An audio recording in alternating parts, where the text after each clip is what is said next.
dengan sir untuk memulai pelajaran lanjutan terjemah tafsir singkat, dan kita mulai dari Al-Isra 45. A'udzu billahi minasyaitonir rajim. Wa idza qara'tal Qur'an ja'alna bainaka wa bainal ladzina la yu'minuna bil akhirah hijaban mastura.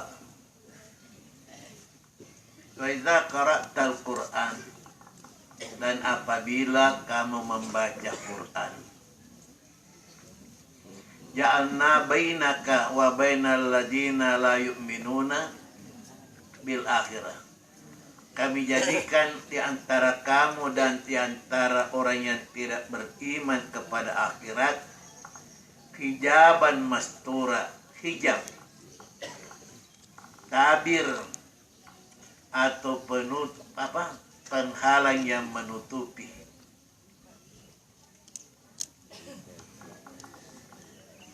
Akibat orang yang tidak percaya tentang akhirat, orang yang lemah kepercayaannya, keyakinannya terhadap akhirat, sadar atau tidak sadar ada hijab, ada tabir yang mengantarai antara dirinya dengan Al-Quran. Akibatnya kelihatannya mendengar, kelihatannya mengetahui, tetapi hakikatnya tidak mendengar. Betapa banyaknya orang yang mendengar Al-Quran dibaca, mendengar ayat-ayat Quran dikhutbahkan, diceramahkan, tapi mereka tidak mendengar. Mereka tidak memahami. Kalau mendengar, mereka tidak menyentuh hati dan tidak menambah imannya kepada Allah Subhanahu wa taala dan pada hari akhiratnya. Jelas sekali dengan ayat ini.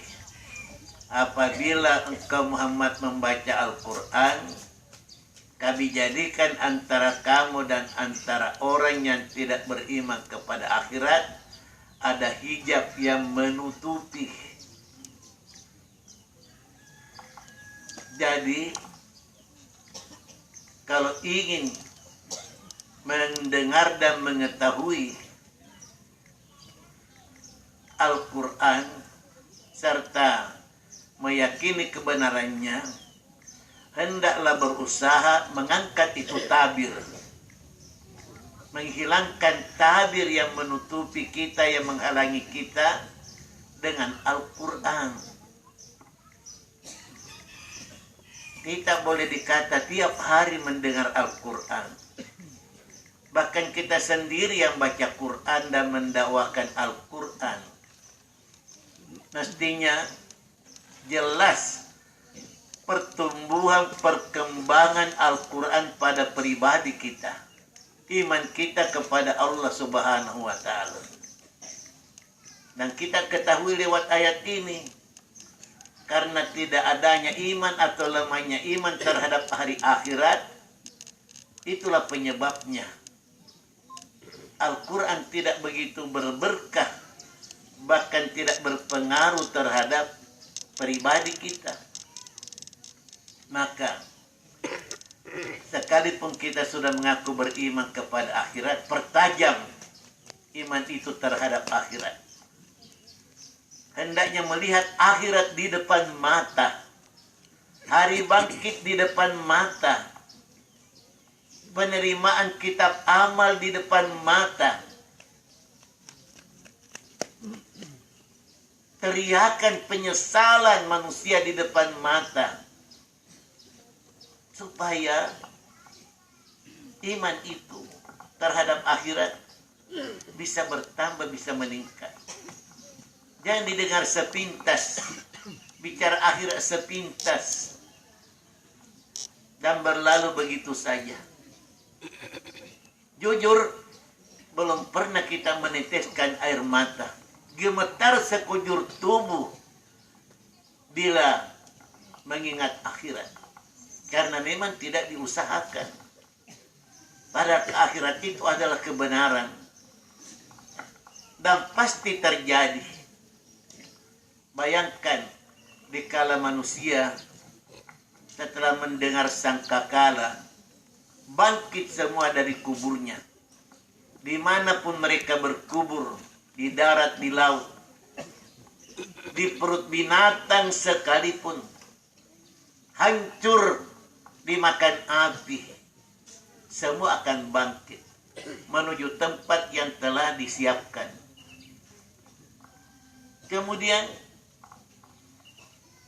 pengumuman akan dibagikan kitab amal yang mencatat, yang merekam, menampung segala ucapan, tindakan dan perbuatan manusia selama di dunia. Apa yang terjadi? Orang yang memang tidak siap mengatakan, alangkah baiknya sekiranya tidak usah ada pengumuman dan tidak usah ada acara pembagian kitab amal. Kami tidak siap dan kami punya sangkaan besar bahwa kitab amal itu, kalau rapornya anak-anak mengatakan merah semua, syukur-syukur kalau ada satu dua yang tidak merah. Karena memang tidak pernah dia pikirkan untuk itu. Bicara bebas, berbuat bebas, bertindak apa saja. Sampai akhir hayatnya. Bayangkan kalau ini terjadi. Dan dikala kitab amal dibagi, menjeritlah orang durhaka. Mali hazal kitab. Kitab apa ini? La yugadiru sagira wala kabira. Yang tidak meninggalkan perkara kecil dan perkara besar. Kecuali semua ada di dalamnya. Dan tidak bisa diingkari. Bahkan yang dilupakan selama ini teringatkan betul. Itu adalah perbuatan kayak itu adalah ucapan kami. Ma yalfidu min qaulin illa ladaihi raqibun atid. Tidak ada satu pun lafaz yang keluar dari manusia kecuali tercatat raqibun atid. Malaikat yang ada di kiri kanannya. Ada mengatakan malaikat raqib atid. Itu kitab amal. Orang yang positif dan optimis dengan pembagian kitab amal sebelum dibagi sudah bercahaya. Sekarang saatnya kami akan terima balasan amalku karena kami akan menyaksikan. Dan ada satu yang menggentarkan kepada semua yang hadir, disampaikan bahwa dalam pembagian kitab amal ini manusia hanya satu di antara dua, menerima dengan kitab kanan dan menerima dengan tangan kanan atau menerima dengan tangan kiri. Yang menerima dengan tangan kanan itulah orang yang sukses, yang mujur, penghuni surga. Dan yang menerima dengan tangan kirinya itulah orang celaka dan akan masuk neraka. Berusahalah manusia menggoyangkan tangannya tapi tidak ada yang bergerak. Karena manusia beda sekali dengan di dunia. Bebas dan berkuasa menggerakkan tangannya apa yang dia mau. Ternyata di akhirat bergerak dengan kekuatan amal. Bergerak dengan kebanyakan dosa. Dan itu yang terjadi. Inilah yang sangat mendebarkan dan menakutkan serta mengerikan apa yang akan terjadi. Fa'amma man utiya kitaba di surah Al-Haqqah. Orang yang menerima kitab amalnya dengan tangan kanannya begitu bergerak begitu. Kanannya yang menerima mengatakan, ha'umukra'u kitabih. Saudaraku semua, seluruh keluarga, sahabatku, lihatlah ini kitabku. Begitu gembira, bahagia luar biasa. Seolah-olah belum pernah merasakan kegembiraan dan kebahagiaan seperti itu. Ha'umukra'u kitabih. Inni dhanantu anni mulakin hisabi. Memang saya yakin sepenuhnya waktu di dunia. Saya beramal, saya berbuat, saya bertindak karena saya akan bertemu dengan kitab amalku. betul pernah berdosa, tapi ujung-ujungnya saya bertobat dengan sebenar tobat, lalu punya kekuatan menggerakkan tangan kanan menerima kitab amal. Karena tobat itu menghapus semua dosa dan diganti dengan kebaikan yang luar biasa. Ini dhanantu anni mulaqin, dengan bangga dan percaya diri berteriak, memang saya yakin bahwa saya akan bertemu dengan kitab amalku ini. Bahwa fi hisyatir radiyah, ditetapkanlah bahwa dia di tempat yang diridhai, tempat yang memang diimpi-impikan, dicita-citakan selama itu. Fi jannatin aliyah, di surga yang tinggi, kutufu hadaniyah, pemetikan buah-buahannya dekat semua. Tidak perlu lagi repot seperti di dunia. Melihat buah, tertarik, tergiur. Tetapi apa daya, bukan kita punya. Atau harus dipanjang, harus dilempar dan sebagainya. Ternyata buah surga itu dekat sekali. Bilang saja, mau ini. Atau berniat, bermaksud saya untuk mendapatkan buah itu. Ada di tanganmu. Kalau perlu dia menghulurkan tangkainya kepadamu. Kulu washrabu hani'an bima aslabtum fil ayyamil khaliyah. Kegembiraan di atas dari itu semua ada suara yang luar biasa. Suara terhormat, suara yang semakin menambah kebahagiaan. Makan minumlah wahai penghuni surga dengan bersenang-senang. Inilah balasan amal waktu di dunia. Kamu mujahid, pantang mundur, pantang menyerah. Kamu dapat petunjuk dan kamu pegang itu petunjuk, pertahankan petunjuk itu sampai akhir hayatmu. Inilah balasannya. Peristiwa ini betul nanti baru terjadi, tapi hendaknya kita lihat di depan mata. Bukan nanti, beberapa tahun kemudian hendaknya kita melihat satu langkah di depan kita. Dan itu bisa terjadi. Kalau kematian sudah datang, itu kita sudah berada di pintu pembagian kitab amal dan beberapa peristiwa dan acara-acara yang lain. Jangan kita dihalangi, jangan kita tertipu dengan kekuatan kita, kesehatan kita, dengan kondisi kita, dengan kesuksesan kita di segala bidang dan lapangan. Bahwa karena itu maka akhirat masih jauh. Perhitungan masih jauh. Baca Yus ke-17 ayat 1. Iqtaraba linnasi hisabuhum wa hum fi ghaflatin. Sudah dekat masanya manusia dihisab, tapi mereka masih lalai dan masih bermain-main. Sudah dekat kata Tuhan. Dan bahkan mereka masih berpaling.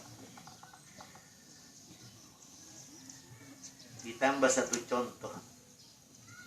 Teringat orang yang saya kenal dan sedikit akrab dengan beliau, Bapak Haji Latundrum, orang yang pernah terkaya di Makassar di Sulawesi Selatan, paling sukses membangun sejumlah bank di Indonesia Timur, Bank Antar kalau tidak salah, raja uang, tetapi senang juga beribadah. Membangun masjid dari Makassar sampai Latimojong. Disebut binaan, dibuat binaan Bank Antar. Itu menonjol. Termasuk masjid di Ridha Allah. Telok, tempat pengajian ibu-ibu yang kita bina lebih 40 tahun sampai sekarang. Mohon kepada generasi itu tetap dipelihara, dibangun dan dipertahankan. Karena kita bina dan alhamdulillah dari generasi ke generasi. Saya mulai dari tahun 68 dan seterusnya dilanjutkan oleh anak Muzakir yang waktu itu masih saya bonceng sepeda dari Makassar ke Telok. Kemudian menyusul lagi sudah cucu sekarang yang datang membawakan pengajian. Walaupun bapaknya dan saya sendiri sekali-sekali juga datang untuk bersilaturahmi dengan mereka. Di situ ada bank antarnya Haji Latundun. Luar biasa. Baru saja saya mendekat untuk satu kepentingan. Saya bertanya, ada Ji? Pak Latundun, ada Ji. Ada Ji duduk-duduk tapi tidak serius. Yang saya temani mau tukar dolar. Ada dolarku simpan-simpan. Nah, kasih ke Syekh yang pernah datang. Tukar di sini. Ada utangku mau kubayar. Naik nih. Berapa dolar sekarang? Diperhitungkan sekian. 12 atau 13 ribu. Bisa ditambah-tambah. Ini dari pesantren kan? Bisa, tapi ketemu dengan bapak. Setelah dengan Pak Haji Latundun mengatakan, dari mana? Dari pesantren yang harus tambah sekian. Hati nurani, kecintaannya berbuat dan dukungannya terhadap pesantren yang membina. Itu satu kebaikannya. Di antara beberapa kebaikan-kebaikannya. Bapak Ibu sekalian, di tengah dolar, rial, dan rupiah, tiba-tiba kena serangan jantung. Dilarikan ke rumah sakit. Tidak sampai di rumah sakit, dijemput oleh malak maut. Berpulang ke rahmatullah. Inna lillahi wa inna ilaihi rajiun. Allahumma ghfir lahu warhamhu. Ya Allah ya Rabbi, rahmatilah ia, ampuni dosanya, terima semua amal baiknya, dan jadikan pelajaran berharga buat kami semua. Siapapun kami, siapapun kita semua, jadikan sekali lagi kesekian kalinya pelajaran yang sangat berharga. Jangan sekedar mendengar, diketahui, dan berlalu begitu saja. Begitulah hidup. Terasa hidup ini sangat singkat sekali. Dan apabila ajal sudah tiba, la yastakhiruna sa'an wa la yastaqdimun. Di rumah sakit mana orang itu mau berobat? Di rumah sakit mana yang termahal di Makassar? Di Jakarta pun bisa, di Singapura pun bisa, dan begitulah seterusnya. Duta besar Indonesia di Pakistan dilarikan ke Singapura untuk berobat dalam peristiwa kecelakaan jatuhnya helikopter. Namun ternyata malakul maut menjemput di Singapura. Suami istri masih bertugas, masih muda. Melihat fotonya seperti kita tidak henti-hentinya melihat ini yang mati, yang tidak sempat dirawat dan sebagainya dan sebagainya. Makanya saya menasihati diri saya dan semua, lihatlah akhirat itu di depan mata.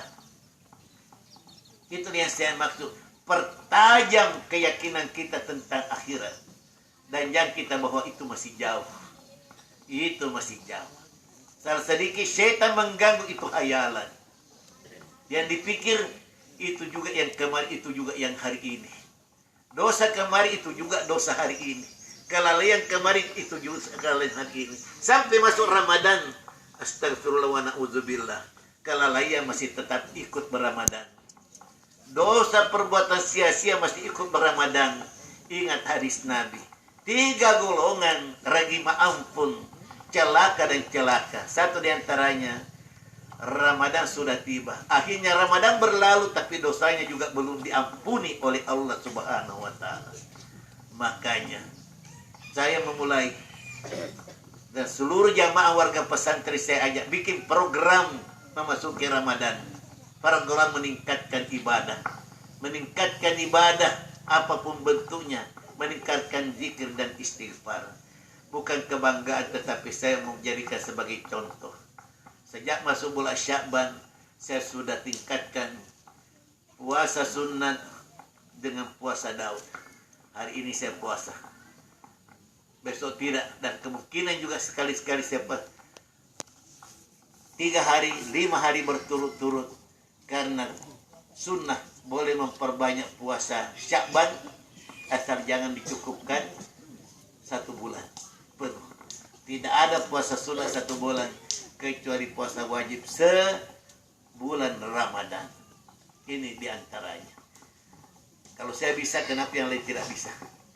Belum lagi yang lain, yang mulainya duhanya, baca Qur'annya, zikirnya, doanya, tingkatkan dalam rangka membuktikan kesyukuran Ramadan yang datang membawa rahmat, datang membawa surga di tengah-tengah kita. Jangan dianggap biasa-biasa. Sepertinya baru saja kita Ramadan. Masihkah kebau kita Ramadan yang akan datang kalau diizinkan oleh Allah berlalu seperti berlalunya Ramadan yang lalu. Ramadan berlalu, pribadi tidak berubah. Pribadi tidak berubah. Kesadaran tidak berubah. Mutu pribadi tidak berubah. Itu tonji. Sekali lagi, pertajamlah penglihatan kita, pikiran kita tentang hari akhirat itu. Karena lemahnya keyakinan terhadap hari akhirat, itulah yang menjadi hijaban mastura, penghalang, pendinding yang menutupi antara diri kita, hati kita dengan Al-Quran. Insya Allah, kalau bertekad, tabir itu akan terangkat, penutup itu akan hilang. Dan bersyukurlah kalau Al-Quran langsung menyentuh hati, menggentarkan sekujur tubuh, dan meningkatkan iman kepada Allah Subhanahu wa Ta'ala. Orang beriman setiap mendengar ayat bertambah imannya, dan semakin gembira dan semakin bahagia. Ulangi sekali lagi. Wa idza qara'tal Qur'an ja'alna bainaka wa bainal ladzina la yu'minuna bil akhirah hijaban mastura. Wa ja'alna ala qulubihim akinnah ayyafqahu. Dan kami jadikan Al-Quran itu penutup di hati-hatinya, di hati mereka. Lemahnya keyakinan terhadap akhirat itu menutupi hatinya. Ayyafqahu, untuk memahaminya. Apalagi? Wa fi adanihim waqra. Dan di kupingnya, di telinganya ada tekanan, ada juga penutup. Itu sudah satu musibah besar. Penghalang untuk kemajuan dan peningkatan. Kalau kuping tertutup, hati tertutup. Dia nak pada petang, nak hati tertutup. Sekalipun mata melihat apa saja mau dilihat, tapi kalau hati tertutup, itulah sumber dan penyebab kemunduran dan kebingungan menghadapi hidup dengan segala masalahnya. Jangan ala takina fi adani wa idza dzakarta rabbaka fil qur'ani wahdah. Dan kalau kamu menyebut Tuhanmu di dalam Quran saja, walau ala adbarihim nufura, mereka berpaling membelakang karena tidak menghargai Al-Quran yang dibaca itu. Ini juga satu pelajaran. Ada orang mengaku beriman, kalau hanya nama Allah saja disebut, mereka tidak senang. Ini tidak ada kemajuan. Ini dakwah kolot ini. Tetapi kalau di ayat yang lain ada nama lain yang disebut, mereka gembira. Wah, ini intelek ini modern ini maju ini yang perlu. Kalau Nabi Muhammad SAW disebut, mereka tidak begitu tertarik. Kalau nama yang lain bergerar, bertitel yang luar biasa, nama luar negeri, orang luar negeri seperti dulu Ronald Reagan, Gorbachev, siapa lagi nama-nama disebut lagi titelnya dan sebagainya. Wah, mereka karena mereka itulah yang dianggap orang sukses luar biasa. Padahal saya pernah melihat jamrah di mana itu jamrah? Di Arafah atau di Muzdalifah atau di Mekah. Yang tempat yang dilempar kalau orang haji itu. Oh, di Mina. Itu yang dilempar. Ada yang tulis namanya siapa itu yang suka menyerang orang Islam di Indonesia. Padahal dia presiden. Bush. Bush yang dilempar. Ada yang lempar sandal. Seperti itu. Sebagian orang justru yang lain dari nama Allah itu yang dibesar-besarkan. Ini baca baik-baik. Wa idza dzakarta fil Qur'ani wahda, apabila hanya nama Tuhanmu saja yang kamu sebut, walau ala barin nufura, mereka berpaling. Minimal berpaling hatinya, berpaling perhatiannya. Sama dengan ayat di surah Al-Ahqaf. Wa idza dzukirallah isma'azzat qulubul ladzina la yu'minuna billah. Kalau kamu sebut nama Allah saja, jengkel hatinya orang-orang yang tidak beriman kepada Allah. Itu lagi disebut bosan. Allah subhanahu wa ta'ala dan lain-lain. Tentu tidak ada di pesantren seperti itu. Tetapi tetap waspada. Karena namanya syaitan masuk di mana-mana. Diharam pun masuk. Dia bukan pernah ada pencopet masuk di haram. Masuk di Masjid Nabawi.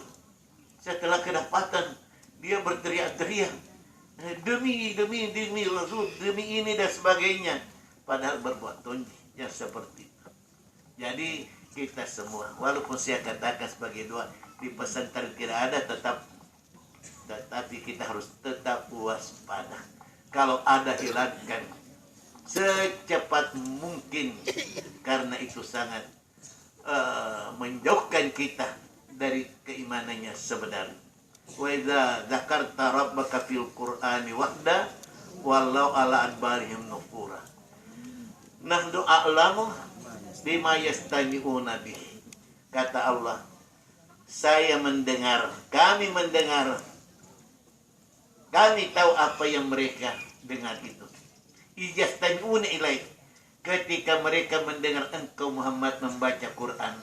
Wizhum najwa, dan ketika mereka berbisik-bisik.